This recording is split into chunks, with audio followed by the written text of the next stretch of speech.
या बातमीपत्राचे प्रायोजक आहेत शंकर आव्हाड ग्रुप। 20 वर्ष प्रगतीचे, 20 वर्ष समृद्धीचे। राष्ट्रवादी काँग्रेस पक्षाचे सर्वेसर्वा शरद पवार यांच्या 81व्या वाढदिवसाचे औचित्य साधत सिन्नर तालुका राष्ट्रवादी युवक काँग्रेसच्या वतीने 12 डिसेंबर ते 31 डिसेंबर विविध सामाजिक उपक्रम राबवण्यात येत असून त्याच अनुषंगाने गुरुवार 30 डिसेंबर ते 2 जानेवारी पर्यंत युवक तालुकाध्यक्ष जयराम शिंदे यांच्या प्रयत्नाने राज्यातील बळीराजासाठी भव्य राज्यस्तरीय कृषी प्रदर्शनाची सुरुवात आमदार माणिकराव कोकाटे यांच्या हस्ते करण्यात आली।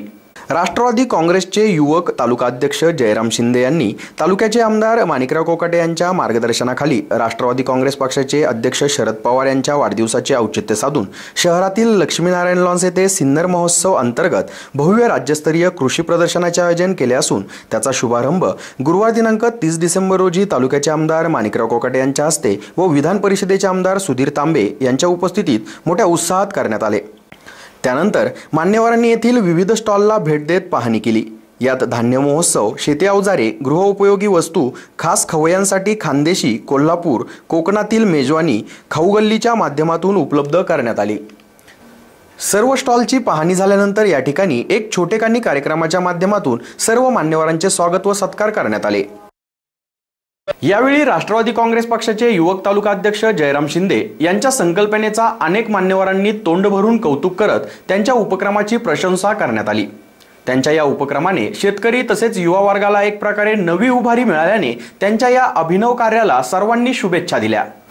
या ठिकाणी हे जे स्वर्गीय देवराम कारभार फाउंडेशन आहे, तर आपण गेले 4 ते 5 वर्षापासून या फाउंडेशनच्या माध्यमातून काम करत असतो। सातत्याने विविध उपक्रम राबवत असतो। यातला प्रमुख जो उपक्रम आहे तो समर्थ सावली अनाथालय, जो ठाणगाव इथे 2 वर्षापूर्वी रोहितदादा पवार यांच्या शुभ हस्ते त्याचं भूमिपूजन झालं होतं आणि आज तो संपूर्ण उभा आहे। परंतु कोविडच्या कारणास्तव त्या ठिकाणी प्रवेश प्रक्रिया आपली सुरू आहे। तर आपला सर्वात मुख्य तो उपक्रम आहे। आदरणीय कोकाटे साहेब, आपण त्या फाउंडेशनच्या वतीने जे काही गुणगौरव सोहळा आयोजित करतो, तालुक्यातील विविध गुणगौरव जो काय 10वी 12वीचे विद्यार्थी असतील किंवा कोणी अधिकारी झाले असतील यांचाही आपण उपक्रम करत असतो। त्याचप्रमाणे साहेब, मी राष्ट्रवादी युवक काँग्रेसच्या वतीने पवार साहेबांचा नेहमी वाढदिवस करायचो। याही वर्षी त्या आडव्या फाट्याच्या ग्राउंडवरती राष्ट्रवादी युवक काँग्रेसच्या वतीने कार्यक्रम आयोजित केला होता, परंतु प्रचंड अडचणी आल्या। मला त्या संदर्भात तुमच्याशी मला भेटताही आलं नाही आणि बोलताही आलं नाही, कारण की मला काही व्यक्त न होतं, मला कृती करायला आवडते। मला काही अडचणी आल्या, त्या अडचणीवरती मात करून काम करायला मला आवडतं। प्रचंड अडचणी आल्या, त्या ग्राउंडवरती आपण कार्यक्रम ठेवला, त्याला प्रचंड अडचणी आल्या। मग त्यानंतर ज्या राष्ट्रवादी युवक काँग्रेसच्या वतीने मी कार्यक्रम करतो, तुम्ही जर त्या राष्ट्रवादी युवक काँग्रेसच्या किंवा राष्ट्रवादीमध्ये काम करायला लोक जर अडचण निर्माण करत असतील, तर त्यानंतर मी ठरवले साहेब की माझ्या मित्रांनी की मग आपल्याला जर कार्यक्रम करायचा आहे, सगळं मॅनेजमेंट आपण करणार आहे, तर मग आपल्या फाउंडेशनच्या वतीने का नको। तर सातत्याने कार्यक्रम करत असताना स्वाभिमान सप्ताह आपण पवार साहेबांचा वाढदिवस राबवत असतो। तर मागील वेळेसच माझ्या डोक्यात होतं की युवकांसाठी काहीतरी वेगळा उपक्रम द्यायचा, युवकांना सोबत घ्यायचं, युवकांना काहीतरी उपक्रम द्यायचा। सातत्याने तो स्वाभिमान सप्ताह राबवला आपण, त्यामध्ये लेखक आपल्या भेटीला, त्याच्यानंतर काही अधिकारी आपल्या भेटीला, त्याच्यानंतर काही शेतकऱ्यांसाठी आपण काही उपक्रम त्याच्यामध्ये राबवले होते। पण त्याच्या पुढचं पाऊल उचलताना मला कृष्णा घुमऱ्यासारखे मित्र असतील, जे अतिशय चांगले या शेतकरी आहेत, असे चांगले अशा मित्रांनी मला सुचवलं, जे विकास पवार असतील यांनी सुचवलं की आपण शेतकऱ्यांसाठी काहीतरी वेगळा उपक्रम करूया। तर माझं आदरणीय कोकाटे साहेब तुमच्या मार्गदर्शनाखाली माझं असं स्वप्न आहे या कार्यक्रमातनं की शेतकरी जो आहे तो आता उच्च शिक्षित आहे। माझ्यासारखे मुलं, मी पण शेती करतो, तर उच्च शिक्षित मुलं आहेत, सुशिक्षित मुलं आहेत की त्यांना आपल्याला त्यांच्या शेताच्या बांधावरती शेतीवरती प्रक्रिया करणारे उद्योग आपल्याला उभे करायचे। मग त्यासाठी केंद्र सरकार असेल, महाराष्ट्र शासन असेल, DIC असेल, त्यांचे जे काही स्कीमा असतात त्या स्कीमा आपल्याला याच्यातून जे काही तरुण जोडले जातील, या तरुणांना समजून सांगायचंय, त्या तरुणांपर्यंत पोहोचायचंय आणि त्या तरुणांना उद्योजक बनवायचंय। कालपर्यंत जी काय शेळके साहेब आपली पिढी होती, तुमची पिढी, आमच्या वडिलांच्या जागेवरची पिढी होती, त्यांनी दुग्ध व्यवसाय केले असेल, कुक्कुटपालन केले असतील, परंतु त्याही पुढे जाऊन आम्ही तरुण मुलं आहोत, सुशिक्षित आहोत, तर आम्हाला शेताच्या बांधावरती काहीतरी आमचा छोटा मोठा शेती प्रक्रिया उद्योग करायचा आहे। प्रत्येक 10 वर्षाने भौगोलिक परिस्थिती बदलत असते। मग आज जर आपण जर बघितलं तर दरवेळेला पाऊस येतोय, प्रचंड पाऊस आहे, धुकं आहे, त्या शेतीला हानी करणार आहे, परंतु जर माझ्यासारखा शेतकरी त्या टांबाट्यावर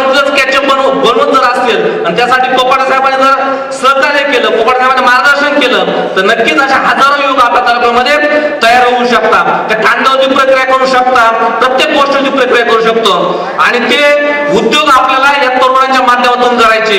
जे तरुण जोडले जाणार आहेत त्यांचा आपण एक व्हॉट्सअप ग्रुप किंवा एक ग्रुप बनवणार आहे. त्या ग्रुपच्या माध्यमातून आपण त्यांना मार्गदर्शन करणार आहोत. या ठिकाणी हा कार्यक्रम करत असताना प्रचंड अशी ऐतिहासिक भूमी ही सिन्नर आहे. सिन्नर मध्ये कदाचित दुष्काळ हा 5ला पोहोचलेला असेल, परंतु सांस्कृतिक भूमी म्हणून सिन्नरचं अलेखनीय नाव आहे, उल्लेखनीय नाव आहे त्या ठिकाणी. तर जरी 5ला पोहोचलेला असला दुष्काळ तरी पण सांस्कृतिक गोष्टीत हा सिन्नर खूप पुढे गेलाय. म्हणजे कृषी प्रदर्शनामधनं आपण फक्त शेतकऱ्यापर्यंत मर्यादित न राहता या ठिकाणी आपण सांस्कृतिकही कार्यक्रम आपण या ठिकाणी ठेवले. मग याच्यामध्ये उद्या एक सांस्कृतिक स्पर्धा आहेत, त्यानंतर भजन स्पर्धा आहे, त्याच्यानंतर आपल्याकडं शनिवारी आणि रविवारी सांगतेचा कार्यक्रम आहे आपल्याकडं. त्या सांगतेचा कार्यक्रम करताना जे काही महिला आहेत, ही सर्व शेती ही जी काय असते महिलांच्या जीवावरती असते बऱ्यापैकी 70-80%. त्या महिला कष्ट करतात, त्या महिलांना स्वयंरोजगार कसा उपलब्ध होईल शेतीच्या बरोबर, तर तो आपल्याला त्याचा परिसंवाद आपण आयोजन केलंय. या ठिकाणी चांगल्या संख्येने शेतकरी या ठिकाणी येत आहेत, खूप चांगलं वातावरण या ठिकाणी आहे. मी सर्वांचे या ठिकाणी आले त्याबद्दल मनपूर्वक आभार व्यक्त करतो. साहेब, कंप्लीट 1 महिना झाला. तुम्ही संध्याकाळी आम्हाला जाहीरनाम्याने आम्हाला बोलवलं का साहेब असा कार्यक्रम करायचा आहे पवार साहेबांच्या मार्गदर्शनानिमित्त. म्हणजे साहेबांच्या मार्गदर्शनाखाली पहिला केक कापला गेला, त्यानंतर रक्तदान शिबिर झालं गेलं आणि साहेब म्हणे जयराम कार्यक्रम करा, कोविडचे नियम पाहून सगळ्या गोष्टी करा आणि कोण कोण ह्या कार्यक्रमाला येणार आहे असं साहेबांनी एक विचारलं. म्हणून साहेब तुमच्या मार्गदर्शनाखाली काम करतोय, कार्यक्रम करतोय, त्यामुळे जास्तीत जास्त आम्ही जयंत पाटील साहेबांना सांगू आणि जास्तीत जास्त रोहित दादांना सांगू. परंतु मागील 15 दिवसापूर्वी नगरपंचायतीच्या निवडणुका, त्यानंतर अधिवेशन, या सर्व प्रक्रियामध्ये काम करत असताना त्यांनी दिलगिरी व्यक्त केली आणि त्यांनी फक्त शुभेच्छा पत्र 2 मिनिटं साहेब त्यांनी सांगितलं का आम्ही जरी नाही आलो तर आमची शुभेच्छा कार्यक्रमाला आहे. जयराम भाऊने प्रास्ताविकामध्ये अतिशय निर्भीडपणे सांगितलं का आम्हाला त्रास झाला, या गोष्टी झाल्या. जयराम देवाला पण देव घडवत असताना अनेक छेनीचे हातोडे त्या ठिकाणी घ्यावं लागतात. हे चालूच असतात, राजकारण आणि समाजसेवेमध्ये या प्रक्रिया चालू असतात. परंतु तुझ्या कामाचं कौतुक या ठिकाणी कार्यक्रम तुझा आहे म्हणून तुझं कौतुक करत नाही. परंतु जयराम तुझा एक आदर्श आहे, तू अध्यात्माच्या माध्यमातून श्री स्वामी समर्थाचं काम करतोय. मी आज तालुक्यावर तुझं काम बघतोय का प्रत्येक गावात जाऊन स्वामी समर्थाचं देवाचं काम करणं. त्यानंतर तुझ्या वडिलांच्या तुझी इच्छा होती का भाऊ आम्ही एक त्र्यंबक रोडला गायकवाड सरांचा एक कार्यक्रम वाढदिवसाचा साजरा केला होता. त्या जयरामच्या मनामध्ये असं आलं का मला का राजाराम किंवा सगळ्यांना सांगितलं का मला अनाथ आश्रम खोलायचंय आणि त्यांनी ते काम चालू केलं. रोहित दादा आले, त्याचं उद्घाटन केलं 5 वर्षापूर्वी. आता कोविडच्या याच्यामध्ये त्याचं एवढं काम चालू आहे साहेब का प्रत्येक गावात जाईल, कोणाला आई वडील नाही, कोणाला काय नाही आणि ते आई वडील कधी हे करतात. माझ्या अंदाजे 15 ते 20 विद्यार्थी असे त्याच्या माध्यमातून आत्तापर्यंत झालेले आहेत. अनेक सामाजिक उपक्रम या ठिकाणी करत असतो, काम त्याचं चांगलं चालू असतं. त्यावेळेस पण त्याला तालुका अध्यक्ष होताना त्याची झाली. जयराम लक्षात ठेव, त्रास हा होतोच साहेब, संघटनेच्या माध्यमातून इथपर्यंत आलेले. त्याच्यामुळं तुझ्या कार्यक्रमाला कार्यक्रम होतो न होतो आज तू सक्सेस झालेला आहे. काल सर्व अधिकारी वर्ग, तहसीलदार साहेब, PI साहेब, शेतकरी कृषीचे अधिकारी आले, त्यांनी अभिनंदन केलं. फक्त एक सर्वांना एक सूचना आहे, 2 दिवसापासून रुग्णसंख्या ही वाढते. तर आपण येताना कमीत कमी आपली काळजी, मास्क वापरणं, सॅनिटायझर वापरणं, आनंद घ्या. 4 दिवस हे कृषी प्रदर्शन चालणार आहे, याचा निश्चित आनंद घ्या. या ठिकाणी जयरामला सहकार्य करत असताना त्याचं टीमवर्क इथं सोमनाथ डावरे असतील, राजाराम शिंदे असतील, या सर्वांचं या ठिकाणी मनापासून स्वागत करतो आणि संजीव शेळके असतील, सगळे साहेब या ठिकाणी आपण आपला वेळ दिला त्याबद्दल आपले सर्वांचं धन्यवाद मानतो. थांबतो. आपल्या देशाचे जाणते राजे तसेच राष्ट्रवादी पक्षाचे अध्यक्ष, देशाचे नेते यांच्या वाढदिवसानिमित्त आज एवढं भव्य दिव्य असं कृषी प्रदर्शन माझे मित्र सहकारी तालुका युवक अध्यक्ष जयराम शिंदे यांनी ही संकल्पना मांडली आणि आमदार साहेबांनी कोणत्याही 1 मिनिटाचा वेळ न घेता या कार्यक्रम घेण्यास परवानगी दिली आणि या कार्यक्रमाला वेळोवेळी मार्गदर्शन केलं. त्याबद्दल टाळ्यांच्या गजरात एकदा आमदार साहेबांचं आपण स्वागत करू.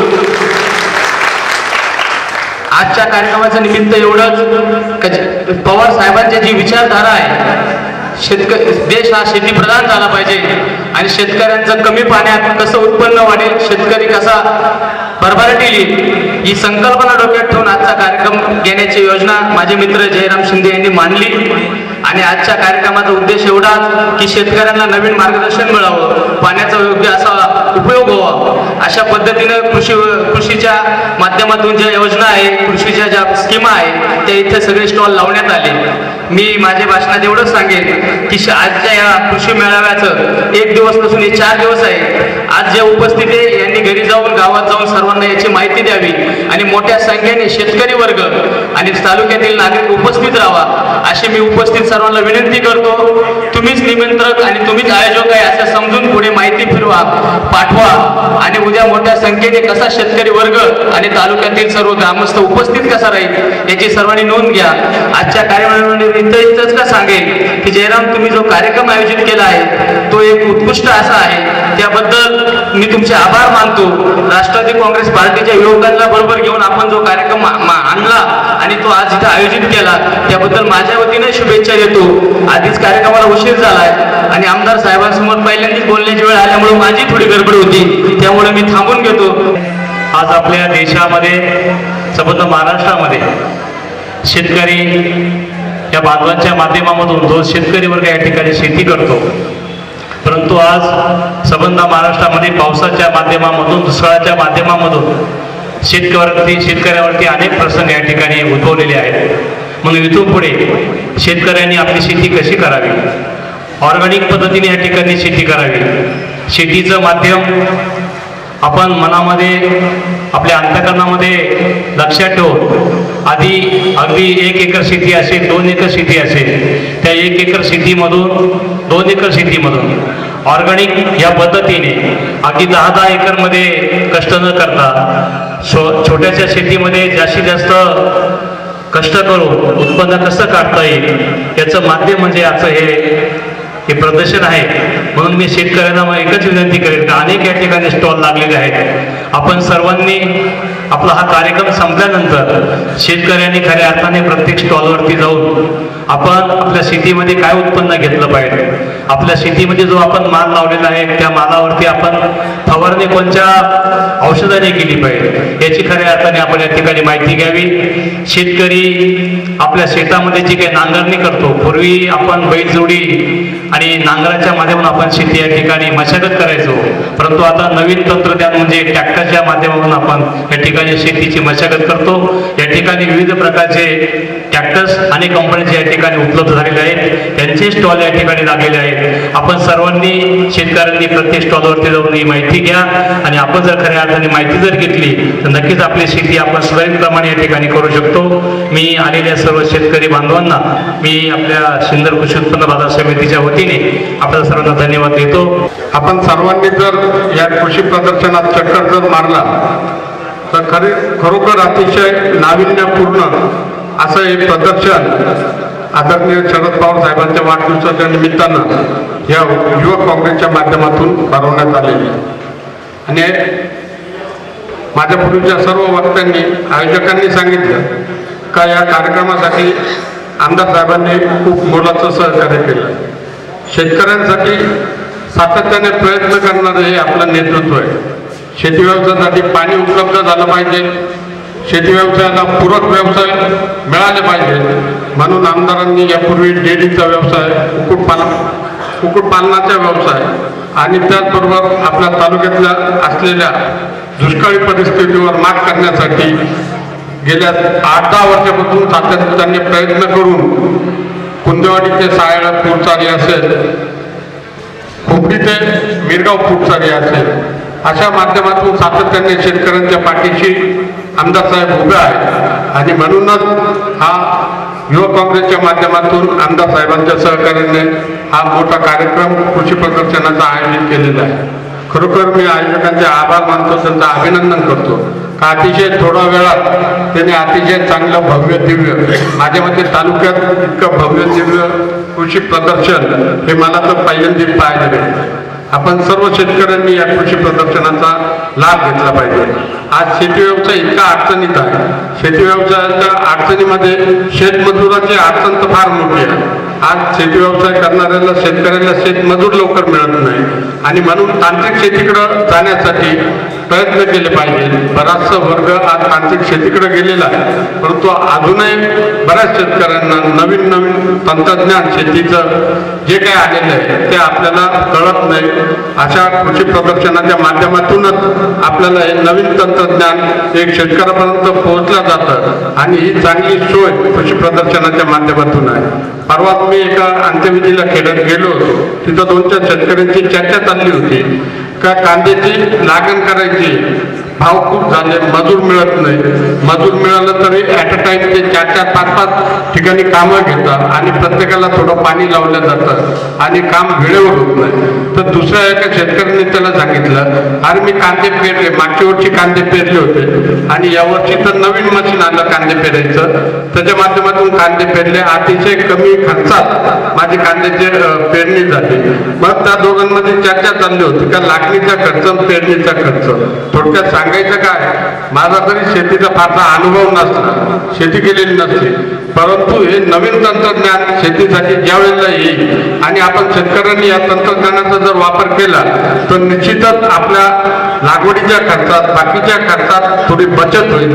आणि महत्त्वाचं म्हणजे वेळेअभावी जे काही मजुरांमुळे आपलं काम लांबलं जातं ते काम या तंत्रज्ञानाच्या माध्यमातून अतिशय वेळेवर होईल. आणि शेती व्यवसायाचं जे वैशिष्ट्य आहे तर वेळेवर काम होणं हेच महत्त्वाचं आहे आणि ते काम या तंत्रज्ञानाच्या माध्यमातून होईल. निश्चितच या कृषी प्रदर्शनाच्या माध्यमातून आपल्याला शेती व्यवसायासाठी असलेले नवीन तंत्रज्ञान, नवीन नवीन माहिती जी शेतकऱ्यांना मिळणार आहे, त्यांना व्यवसायासाठी या कृषी प्रदर्शनाचा फायदा होणार आहे. सर्व शेतकऱ्यांनी त्या प्रत्येक स्टॉलला भेट देऊन त्याची माहिती घ्यावी. आताच जयराम पाटील शिंदेंशी बोलत असताना त्यांनी सांगितलं का इथं शेतीसाठी काय काय योजना आहे, कुठल्या कुठल्या स्कीम आहे, त्याचा पण स्टॉल लावलेला आहे. शासनाच्या माध्यमातून शेतकऱ्यांसाठी अनेक योजना राबवल्या जातात, परंतु आपल्या ग्रामीण भागातल्या शेतकऱ्यांपर्यंत ती पोहोचत नाही, त्याची माहिती पोहोचत नाही. पण युवक काँग्रेसने, राष्ट्रवादी युवक काँग्रेसने तो पण उपक्रम हाती घेतलेला आहे. खऱ्या अर्थाने जयराम यांचं मी मनापासून अभिनंदन करतो. युवक काँग्रेसच्या, राष्ट्रवादी युवक काँग्रेसच्या माध्यमातून समाजाचं नेतृत्व करत असताना त्यांनी एक चांगला उपक्रम हा कृषी महोत्सव घेतलेला आहे. आपला हा कृषीप्रधान देश आहे. आता हळूहळू आपली शेतीवर अवलंबून असणाऱ्यांची संख्या कमी होत चाललेली आहे. पूर्वी तर 70-80% कृषीवरच आधारित होतं. अजूनही 50% लोक शेतीवर आधारित आहे आणि त्यामुळे शेती हा आपल्या दृष्टीने महत्त्वाचाच विषय आहे, जगाच्या दृष्टीने महत्त्वाचा आहे. तर सारखी लोकसंख्या वाढते आणि एवढ्या वाढत्या लोकसंख्येला जर अन्नधान्य पुरवायचं असेल तर शेतीशिवाय तर पर्याय नाही आहे. आणि मग केवळ अन्नधान्यच नाही, आत्ताच आम्ही कोकाटे साहेबांनी बोलत होतो की वातावरणामध्ये सारखे बदल होत आहेत, खूप आव्हानं शेतीसमोर आलेली आहेत. आता बघा ना, काश्मीरसारखं वातावरण आपल्याकडे तयार झालं आहे आणि असंच कधी धुकं पडतंय, कधी पाऊस पडतोय आणि त्यामुळे विशेषतः नाशिक जिल्ह्यामध्ये द्राक्षासारखे पिकं आहेत, कांदा आहे, टोमॅटो आहे, खूप नुकसान या ठिकाणी या सर्व पिकांचं झालेलं आहे. तेव्हा एकीकडे ही सगळी आव्हानं पेलत असताना आपल्याला शेती करायची, तेव्हा खूप आव्हानात्मक गोष्टी शेतीसमोर आहेत. तरीसुद्धा मित्रांनो, एक व्यवसाय म्हणून आता काही गोष्टी आपण म्हणतो की आसमानी आणि सुलतानी, म्हणजे जे काही शासन असेल, केंद्रातलं असेल किंवा कुठले शासन असेल, जी काही धोरणात्मक निर्णय घेतले जातात, विशेषतः आयात निर्यातीची धोरणं, ती शेतकऱ्याच्या हिताची फारशी नसतात. थोडासा डाळींना भाव वाढायला आला की डाळ आयात करायची, साखरेला भाव वाढायला आला की साखर आयात करायची आणि कृत्रिमरित्या आपले शेतमालाचे भाव त्या ठिकाणी पाडले जातात. आणि त्यामुळे त्याला आपण म्हणतो की सरकारी धोरणं असतात. दुसरीकडे असतं की निसर्गाचं सुद्धा इतकी अनियमितता वाढत चाललेली आहे. आता त्याला आपणच कारणीभूत आहोत. पर्यावरणाचा ज्या वेगाने आपण ऱ्हास करत आहोत, झाडी तोडत आहोत, प्रदूषण खूप वाढतंय आणि सर्वजण अतिशय बेफिकीर आहे. म्हणजे ग्रेटा नावाची एक छोटी मुलगी 12 वर्षाची, तिने सर्व जगाला हा प्रश्न विचारला की जगातले सर्व अमेरिकेसारखे राष्ट्र असतील किंवा त्यांना फक्त प्रगती म्हणजे प्रगती एवढाच एक त्यांच्या डोळ्यासमोर विषय असतो. ते प्रगती करत असताना आपण निसर्गाची किती हानी करतोय त्याचं संतुलन राखायला पाहिजे. ते दुर्दैवाने राखलं जात नाही. तेव्हा निसर्गाचं अवकोप ते आपल्या हातामध्ये नाही. पाऊस कधी पडतो, कधी अतिवृष्टी होते, कधी दुष्काळ पडतो. दुसरीकडे सरकारी धोरणं ते आपल्या हातात नाही आहे. परंतु तरी सुद्धा एक तिसरा फॅक्टर आहे मित्रांनो. त्या 2 फॅक्टरबद्दल मी बोलत नाही. त्या 2 गोष्टी या त्याच्याबद्दल बोलतायत. परंतु आजच्या कृषी महोत्सवाचा जो उद्दिष्ट आहे की शेती आपण व्यावसायिक पद्धतीने केली पाहिजे. आणि शेती हे सुद्धा एक तंत्रज्ञान आहे. तर आपण एक गृहीत धरतो की मी शेतकऱ्याच्या पोटी जन्माला आलो म्हणजे मला शेती येते असं आपण गृहीत धरतो. ते खरं नसतं मित्रांनो. शेती हे सुद्धा एक शास्त्र आहे. शेतीमध्ये नवीन नवीन तंत्रज्ञान, नवीन नवीन विषय त्या ठिकाणी असतात. अभ्यास सातत्याने शास्त्रज्ञ करत असतात. पण आपल्याकडे काय होतं की शेतकरी हा म्हणजे आपण सर्व शेतकरीच कुटुंबातले आहोत. नवीन तंत्रज्ञान स्वीकारताना आपण खूप खळखळ करतो, खूप वेळ लावतो. आता ड्रीपचं साधं उदाहरण दिलं की आपण जे ठिबक सिंचन पद्धत असेल किंवा मायक्रो इरिगेशन सिस्टीम असते हे जगातून किती वर्ष झाली? 50 वर्ष होत आली ना. आम्ही कॉलेजमध्ये होतो तेव्हापासून आपण कृषीचं हे सगळं ऐकतोय. परंतु अजूनही आपल्याकडे त्या ठिकाणी काही फळबागांना आता लोक वापरत आहेत. परंतु ऊस असेल किंवा अशी अन्य पिकं असतील अजूनही त्याचा वापर आपण नीट करतो. सिन्नर सारख्या तालुका पातळीवरती एखादं कृषी प्रदर्शन असावं आणि शेतकऱ्यांच्या समस्या ह्या त्यांच्या त्या जागेवरती सुटाव्या. नवनवीन तंत्रज्ञान जे काही आज शेती या व्यवसायामध्ये दिसतंय त्यामध्ये ते तंत्रज्ञान अवगत करण्यासाठी, आपल्या ज्ञानामध्ये भर घालण्यासाठी आणि या संपूर्ण दुष्ट चक्रामध्ये अडकलेल्या शेतकऱ्यांना मार्ग काढण्यासाठी अशा प्रकारची कृषी प्रदर्शनं अत्यंत महत्त्वाची ठरतात. या अगोदर कृषी प्रदर्शनं मुंबई, पुणे, नाशिक जिल्ह्याच्या ठिकाणी मोठ्या प्रमाणात विभागीय ठिकाणी व्हायचे होतात. प्रत्येक ठिकाणी शेतकऱ्यांना जाता येतच असं नाही. परंतु तरी सुद्धा त्यामधले काही शेतकरी जाणीवपूर्वक जातात, प्रयोगशील शेती करतात. परंतु आज आपल्या गावामध्ये, आपल्या तालुक्यामध्ये, आपल्या शहरामध्ये अशा प्रकारचे कृषी प्रदर्शन भरवणं ही संकल्पना ज्यांनी मांडली ती संकल्पना अतिशय स्तुत्य आहे. मी आतमध्ये फेरफटका मारला तेव्हा मी पाहिलं की अत्यंत मोठ्या प्रमाणामध्ये या ठिकाणी कंपन्यांनी सहभाग नोंदवलेला आहे.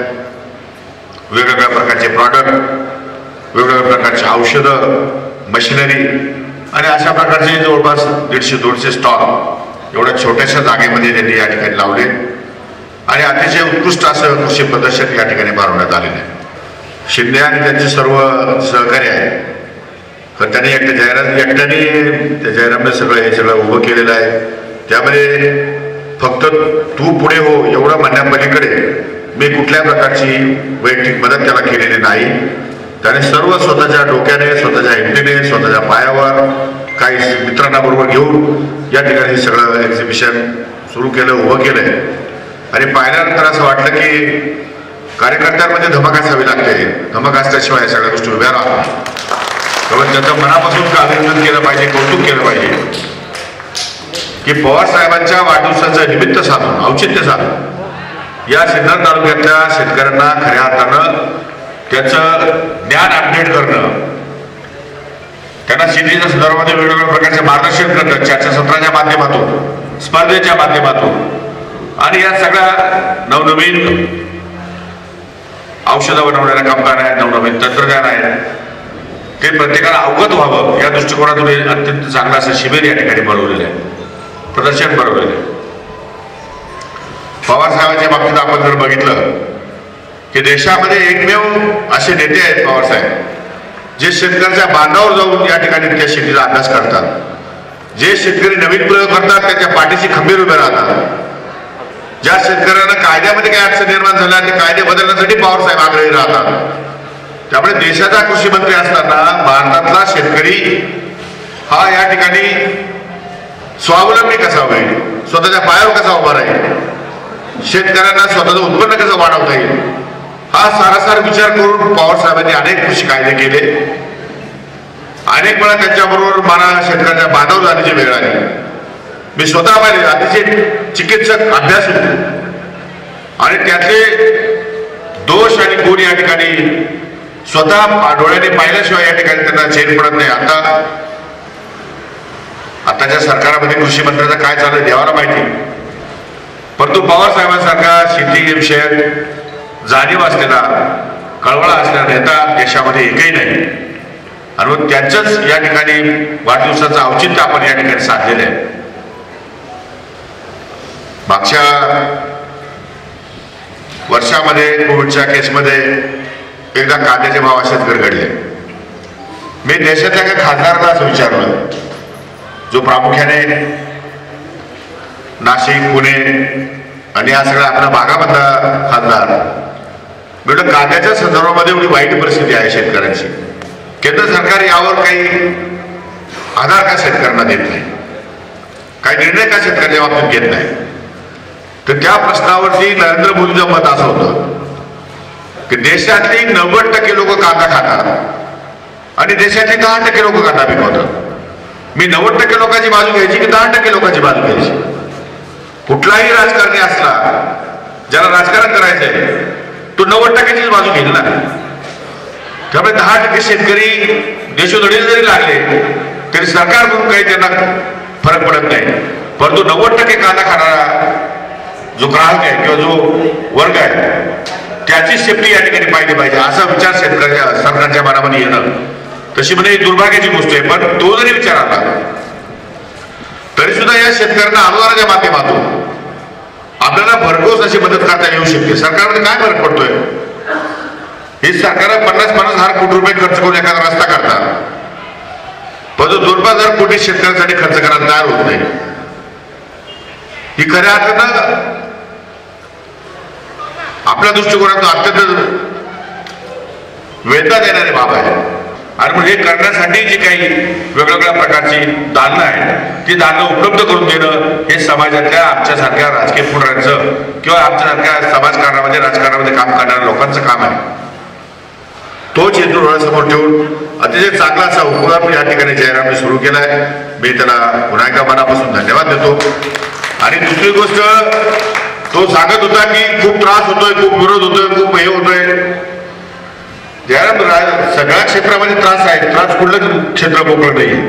परंतु या त्रासाला घाबरून, त्रासाला कंटाळून जर तुम्ही मागे आला तर तुमचं आयुष्य संपलं समजायचं. या त्रासाला तोंड देऊन जेवढं जेवढं तुम्ही पुढे जाल, यश शेवटी पुढे जाण्यामध्ये, मागे येण्यामध्ये यश नाही. त्यामुळे संघर्षातनं प्रयत्न, आपण फक्त चांगलं काम करतोय, आपल्याला चांगलं काम करायचंय, यातून आपला कोणाचाही फसवण्याचा, कोणाला दुखावण्याचा किंवा कोणाचा स्वार्थ या ठिकाणी आपला साधण्याचा असा कुठलाही विचार नसताना जेव्हा आपण पुढे जातो तेव्हा सुरुवातीला त्रास होतो, नंतर त्रास होतो, कधीतरी एक दिवस असा येतो की तुमच्या कामाची किंमत केली जाते. त्यामुळे आपण चिंता करण्याचं कारण नाही. म्हणजे खरं म्हणजे मी तर कुठेही या सगळ्या कार्यक्रमामध्ये मी फक्त 30 तारखेला तो एक्झिबिशन बरं आपण उद्घाटन करूया एवढंच बोललो, तेवढंच याच्यामध्ये त्यांनी सगळे स्वतः उभं केले. म्हणजे त्यांचं कौतुक करावं तेवढं थोडंच आहे. ज्यांना विरोध करायचा त्यांना करू द्या, परंतु ज्यांना खऱ्या अर्थानं समाजामध्ये नवीन पिढीमध्ये येणारे जे लोक आहेत, नवीन पिढीतल्या येणाऱ्या माणसाच्या पाठीमागे आपण ठामपणे उभं राहिलं पाहिजे. आणि मी या तालुक्याचा आमदार म्हणून मला पहिल्यापासून सवय आहे की चांगल्या लोकांचा आणि कार्यक्षम लोकांच्या पाठीशी उभं राहणं, त्यांना मदत करणं आणि हे सगळं समाजाचा हा जो रथ आहे हा सर्वांगीण विकासाच्या दृष्टीने सातत्याने पुढे चालू ठेवणं ही आमची सर्वांची जबाबदारी आहे. त्यामुळे आज तरुण पिढीच्या लोकांचा योगेश आव्हाड आहे, संदीप आहे, राजाराम भाऊ आहे, त्यानंतर सगळे बुभूष आहे, ही सगळी मंडळी याच्या पाठीशी उभं राहणं माझं काम. वेळ आली की यांच्या पाठीशी उभं राहणं, यांना ताकद देणं, यांच्याकडून चांगलं काम करून घेणं, समाजामध्ये आपली माणसं चांगलं काम करतात असा संदेश जाणं, अशा प्रकारचं एक काम आपल्याला तालुक्याचा आमदार म्हणून, टीम लीडर म्हणून ही माझी जबाबदारी आहे आणि ती मी पार पाडल्याशिवाय राहणार नाही. त्यामध्ये तुम्हाला चिंता करण्याची आवश्यकता नाही. तुम्ही पुढे व्हा, काम करत राहा, चांगलं काम करत राहा, समाजाच्या हिताचं काम करा, निश्चितपणे लोक तुमच्याबरोबर येतील, हा कारवा बनेल आणि अतिशय चांगलं काम या तालुक्यामध्ये आपण उभं करू शकू असा मला आत्मविश्वास वाटतो. राष्ट्रवादी काँग्रेस पक्षाचे नेते शरद पवार यांच्या वाढदिवसाचे औचित्य साधून सिन्नर येथे आयोजित सिन्नर महोत्सव भव्य राज्यस्तरीय कृषी प्रदर्शनास आमदार माणिकराव कोकाटे, आमदार सुधीर तांबे, राजेंद्र चव्हाणके, राष्ट्रवादीचे प्रदेश चिटणीस राजाराम मुरकुटे, सोमनाथ भिसे, लक्ष्मण शेळके, हर्षद देशमुख, संदीप शेळके, योगेश आंधळे, राष्ट्रवादी काँग्रेस तालुकाध्यक्षा मंगला कुराडे, शहराध्यक्षा मनीषा माळी, नगरसेविका शीतल कानडी, वासंती देशमुख, मालती भोळे आदींसह विविध क्षेत्रातील मान्यवर उपस्थित होते। प्रदर्शनासाठी मोठ्या संख्येने शेतकरी बांधव उपस्थित होते। एसएन न्यूज साठी अक्षय गायकवाड। नमस्कार, मी जयंत पाटील, आपल्या सर्वांचे लाडके नेते आदरणीय शरद पवार साहेब यांच्या वाढदिवसाच्या निमित्ताने दरवर्षी महाराष्ट्रात आणि देशातील विविध ठिकाणी त्यांच्या अनेक अतिशय उत्तम अशा उपक्रमांनी त्यांचा वाढदिवस आपण साजरा करत असतो। आपल्या सिन्नरवासियांनी देखील आता सिन्नर कृषी महोत्सव हा एक अतिशय शेतकऱ्यांच्यासाठी उपयोगी असा स्तुत्य उपक्रम आपल्या सिन्नरला आयोजित करण्यात केलेला आहे। याचं उद्घाटन करण्यासाठी, याला भेट देण्यासाठी येण्याची माझी तीव्र इच्छा होती, परंतु नगरपंचायतीच्या निवडणुका, नंतर विधानसभा या सगळ्या गडबडीमुळं काही पूर्वनियोजित कार्यक्रम घेणं जे अत्यंत आवश्यक होतं, त्यामुळेच मी आज सिन्नरला येऊ शकलेलो नाही। राजाराम मुरकुटेंनी या सर्व कामांना पुढाकार घेतला, माझ्याशी संपर्क साधला। मी आपल्या सर्वांच्या या सिन्नर कृषी महोत्सवाला मनपूर्वक शुभेच्छा देतो। ज्या शेतकऱ्यांनी, ज्या उत्पादकांनी त्यात भाग घेतला त्या सर्वांनाच मी मनपूर्वक या कृषी महोत्सव यशस्वी होण्यासाठी शुभेच्छा देतो। धन्यवाद। कम्प्युटर असो की सॉफ्टवेअर, तुम्हाला व तुमच्या व्यवसायाला संगणकाच्या युगाशी जोडून गेली 20 वर्ष आम्ही देशाच्या डिजिटलायझेशनच्या स्वप्नाला हातभार लावत आहोत। आजवर 2 लाख स्क्वेअर फूट पेक्षाही जास्त बांधकाम करून 400 पेक्षा जास्त कुटुंबांना हक्काचे घर सुपूर्द करत आम्ही आजही अविरत तुमच्या स्वप्नांना आकार देत आहोत। जगाच्या पोशिंद्याचे त्याच्या मातीशी असलेले नाते आणखीन घट्ट करत अभिमानानं त्याचं शिवार फुलवत आहोत। तुमच्या कष्टाला आणि मेहनतीला अर्थाची जोड मिळावी यासाठी खंबीरपणे तुमच्या पाठीशी उभं राहत तुमच्या यशाचे साक्षीदार सुद्धा होत आहोत। आम्ही तुमच्या आयुष्याचा एक महत्त्वाचा भाग आहोत। आम्ही शंकर आव्हाड ग्रुप आहोत। शंकर आव्हाड ग्रुप 20 वर्ष प्रगतीचे, 20 वर्ष समृद्धीचे।